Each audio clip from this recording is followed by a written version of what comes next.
നല്ല മൈദമാവില് മഞ്ഞപ്പൊടി കുറുക്കിയ കളറ്, പൂരി വീർപ്പിച്ച പോലുള്ള കവിള്, ചുണ്ടുണ്ടല്ലോ ജിലേബി പോലെ ഇരിക്കും.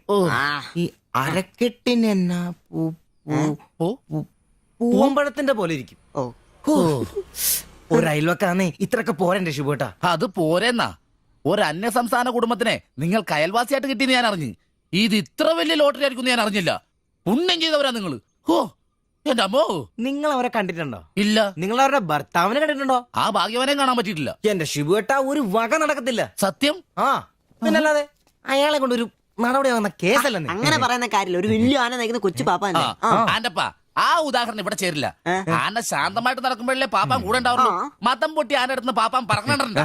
അതുകൊണ്ടേ ഞങ്ങൾ ഇവിടെ ഒരു മതപ്പാടിന്റെ കാര്യം സംസാരിച്ചോണ്ടിരിക്കണം. നിന്റെ ഉദാഹരണം വേണ്ട. അത് ശരിയാ. ആശാന്റെ പുതിയ ആഹാരം തന്നെ.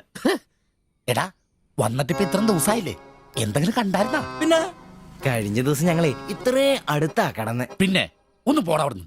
അതേനെ, അതിനിടയിൽ ചെറിയൊരു ഭിത്തി. എന്തോ അല്ല ഞങ്ങള് വീടിന്റെ ചുമ്മാ തന്തേനെ കൊണ്ട് തുമ്മിക്കരുതാ. അല്ല, നമ്മൾ ഇത്രയും മർമ്മപ്രധാന ഒരു കാര്യം ചർച്ച ചെയ്യുമ്പോൾ ഇയാളിൽ അവിടെ നോക്കിക്കുവാ. ശരിയാണല്ലോ. അവൻ ഇവിടെ എങ്ങും അല്ല, പുതിയ ലൈൻ വീണിരിക്കല്ലേ നമ്മുടെ ട്യൂഷൻ ടീച്ചർ. അവൾ ഒരു ചെറുക്കന്റെ കയ്യിൽ ഫോട്ടോ ഒക്കെ കൊടുത്തു വിട്ടു. എന്നതായാലും ഫോട്ടോ കൈ കിട്ടി. പിന്നെ ഇവൻ ഫുൾ ടൈം ട്യൂഷൻ ക്ലാസ്സിലാ.